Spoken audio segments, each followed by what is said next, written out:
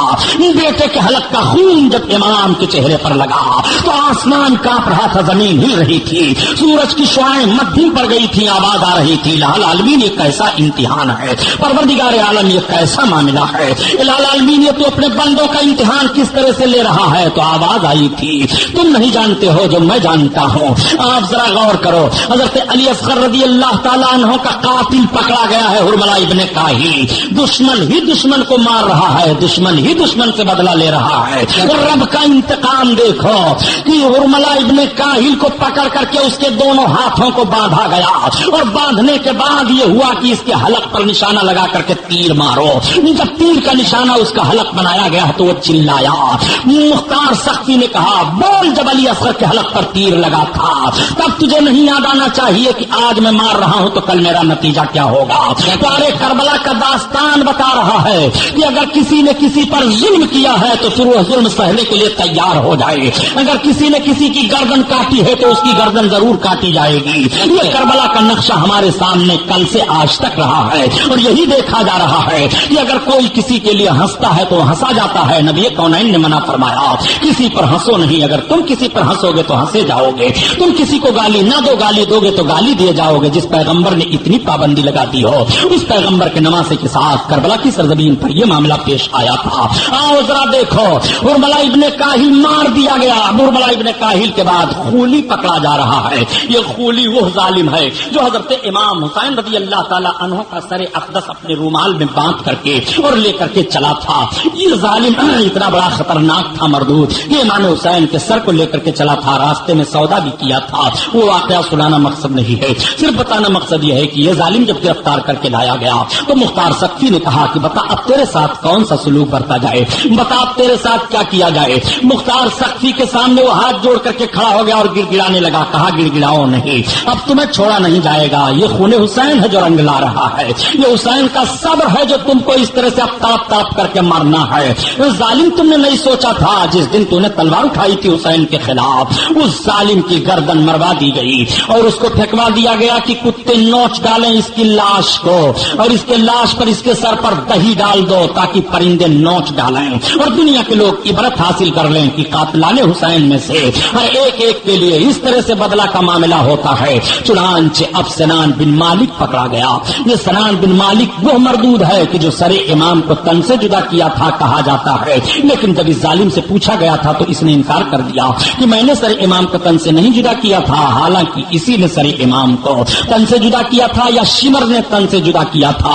انہی دونوں کے علاوہ اور کوئی تیسرا نہیں ہے، لیکن دونوں انکار کر رہے تھے. سنان بن مالک جب پکڑا گیا تو پکڑنے کے بعد یہ پوچھا گیا کہ بتا تو نے سر امام کو کیوں تن سے جدا کیا تھا. کانپنے لگا.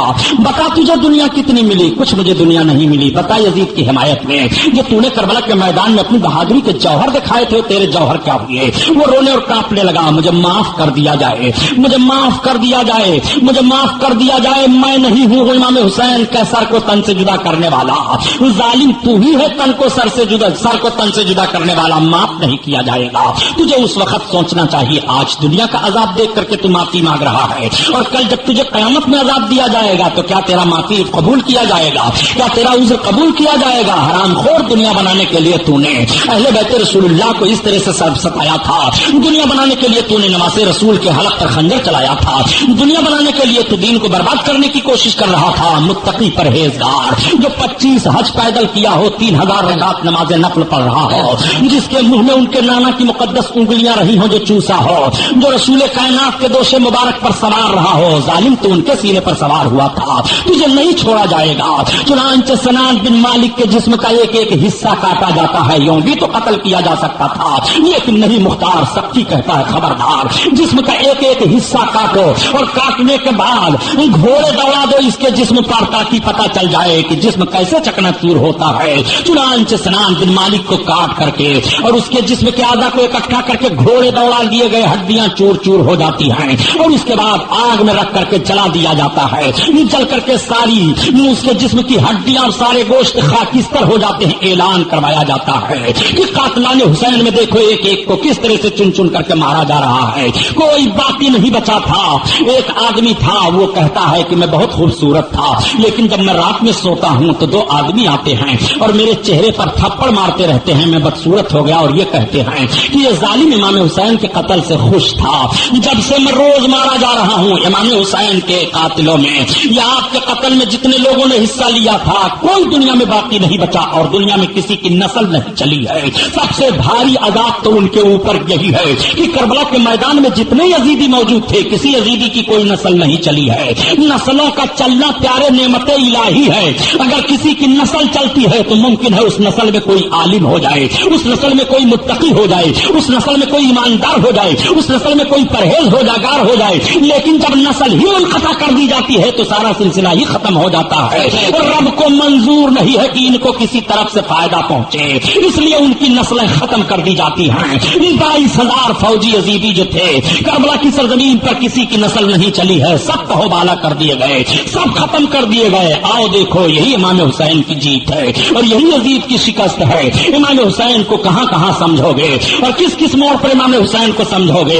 امام علی مقام رضی اللہ تعالیٰ عنہ کے قاتلوں کا انجام اس طرح سے ہوتا ہے۔ یہی مختار سقفی ہے جس نے سارے لوگوں کا بدلہ لیا، لیکن یہی مختار سقفی، اس کا بھی تو سر کاٹا گیا تھا۔ مختار سقفی نے کہا سب سے پہلے پتہ لگاؤ ابن زیاد کہاں گیا۔ یہ ابن زیاد مردود پہاڑیوں کے درمیان بھاگ گیا تھا۔ عبداللہ بن ابراہیم اشتر، حضرت ابراہیم بن مالک بن اشتر ایک تھے، اس کی فوج کے سالار، وہ آگے بڑھے اور پہاڑوں میں تلاش کرتے کرتے ابن زیاد کو پا لیتے ہیں۔ ابن زیاد کو پکڑ کر کے لایا گیا۔ ابن زیاد جب آیا سامنے تو وہی کوفہ کا دارالعمارت ہے، وہی گورنر ہاؤس ہے جس گورنر ہاؤس میں اس ظالم نے امام حسین کے سر اقدس کو رکھا تھا اور تخت پر بیٹھا ہوا تھا اور امام حسین کے لبھائے مبارک پر چھڑی لگا رہا تھا۔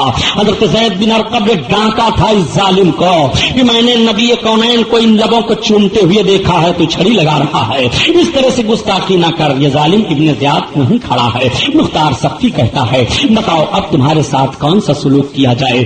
آج سے پہلے تم نے امام علی مقام کی شان میں کتنی گستاخیاں کی تھی اور ان کو کس انداز سے تو نے کربلا کے میدان میں شہید کروایا تھا، بتا تیرے ساتھ کیا سلوک کیا جائے؟ یہ کانپنے لگتا ہے۔ اے مختار، تم بھی تو ہماری فوج کے ہی ایک حصے دار تھے، تم بھی تو ہماری فوج ہی کے ایک ذمہ دار تھے، آج ہمارے اوپر تم یہ سختی کرنے کے لیے تیار ہو۔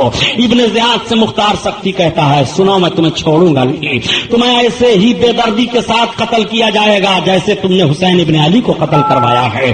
ظالم تیری خراسان کی حکومت کہاں گئی، گورنری کہاں گئی؟ وہ ابن زیاد کہتا ہے مجھے یزید نے دھوکہ دے دیا، مجھے اس نے خراسان کی حکومت نہیں دی، دھوکہ دیا۔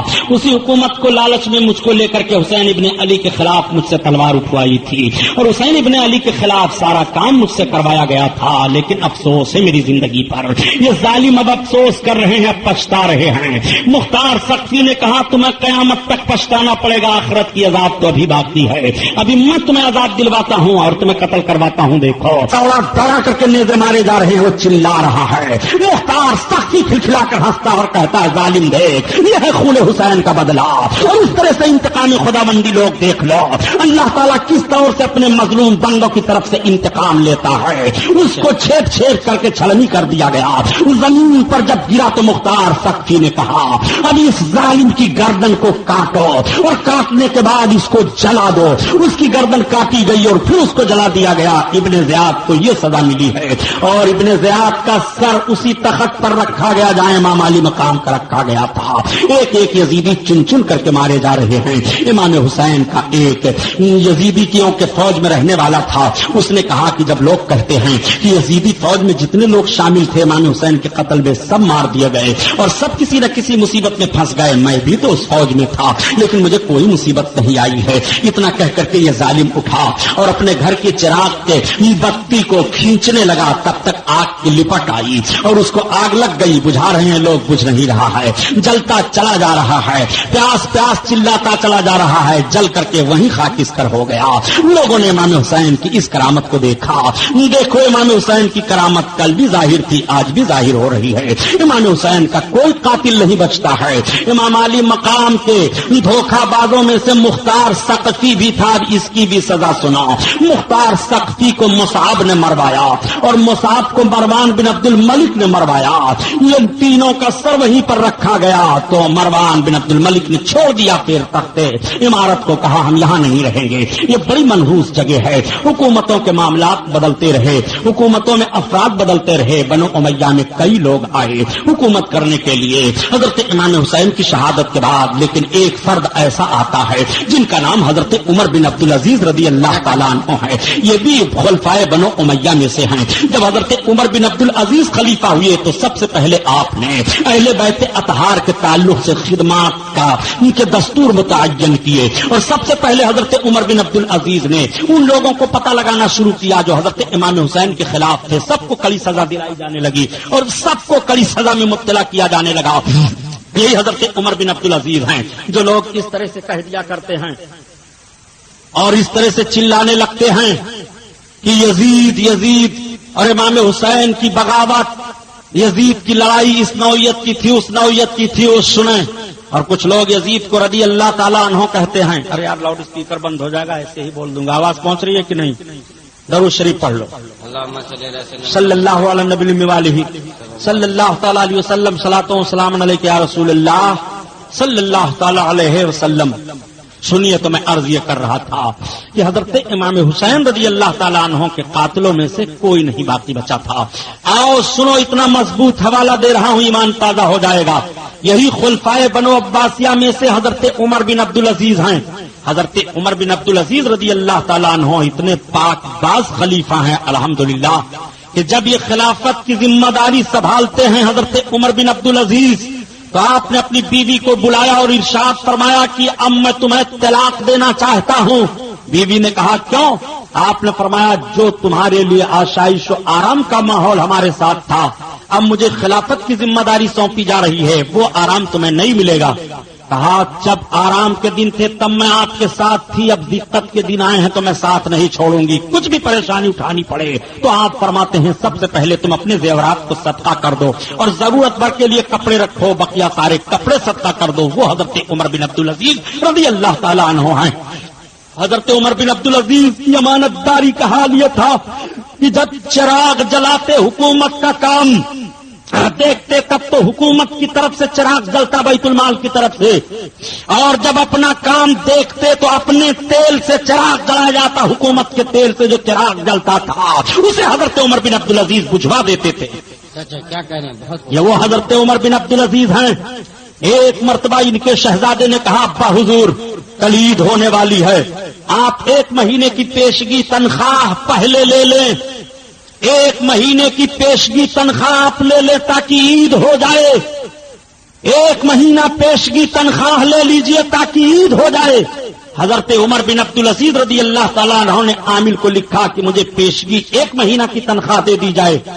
جب حضرت عمر بن عبد العزیز کا پرچہ پہنچا عامل کے پاس جو وزیر خزانہ تھا, تو عامل نے کہا کہ سنیے, آپ کو کیا معلوم ہے کہ آپ 1 مہینہ زندہ رہیں گے؟ اگر آپ کو معلوم ہو کہ آپ 1 مہینہ زندہ رہیں گے تو لے لیجئے پیشگی تنخواہ. حضرت عمر بن عبد العزیز کی آنکھیں بھیگ جاتی ہیں, آپ فرماتے ہیں اب میں پیشگی تنخواہ نہیں لوں گا. عامل نے کہا اے امیر المومنین, یہ میں نہیں چاہتا ہوں کہ آپ دنیا سے جائیں تو اپنے سر پر قرضہ لے کر جائیں. یہی حضرت عمر بن عبد العزیز رضی اللہ تعالیٰ عنہ ہیں. ان کی بارگاہ میں کسی نے یزید کو رضی اللہ تعالیٰ عنہ کہہ دیا. رضی اللہ تعالیٰ عنہ کہا تو حضرت عمر بن عبد العزیز نے اس کو 20 کوڑے لگوائے. خاندان کے ہیں, بنو امیہ کے افراد میں سے ہیں. 20 کوڑے حضرت عمر بن عبد العزیز نے لگوایا تھا کہ تو نے یزید کو رضی اللہ تعالیٰ عنہ کیوں کہا. اگر حضرت عمر بن عبد العزیز کا دور ہوتا تو یزید نمازوں کو چھوڑا جاتا. اس لیے امام حسین کی شان میں گستاخیاں نہ کرو, ان سے محبت رکھو, ان سے پیار رکھو اور ان کی لگن اپنے دل میں بسائے رکھو. انشاءاللہ تمہاری دنیا بھی بنی رہے گی, آپ کا دین بھی بنا رہے گا. یہ محفل نور زندہ باد پائندہ باد. اللہ اس جلسہ کو قبول فرمائے. وما علینا الا البلاغ. السلام علیکم. سامعین حضرات، ابھی یہ جو نعتیہ کلام آپ سماعت کر رہے تھے یہ توحید نیٹ ورک کی جانب سے سنایا جا رہا تھا. آپ بھی اپنے شہر کے جلسے ریکارڈنگ کرانے کے لیے رابطہ قائم کریں. توحید نیٹ ورک، موبائل نمبر 9967844544